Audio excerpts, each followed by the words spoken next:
Subay sa report sa Mountain Province DRRMO nga gi-share sa National Disaster Risk Reduction and Management Council, gipakita niini ang midahili nga mga dagkong bato nga mitabon sa Halsima Highway nga nailang Benguet Mountain Province Road. Sirado sabang highway. Makita sa pictures nga gipresenta sa NDRRMC nga naay mga sakyanan ang nadatugan ug naguba human maigo sa dagkong bato. Gipamping ang mga residente kay daghang aftershocks ang na-record sa PHIVOLCS.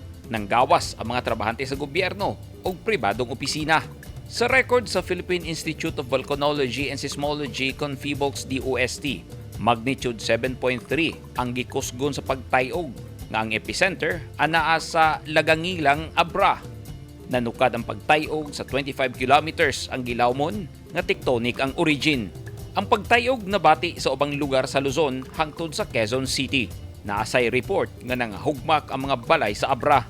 Dali dayon gibisita ni DSWD Secretary Erwin Tulfo ang mga lugar nga naigo sa linog aron mahatagan og hinabang ang mga apektado.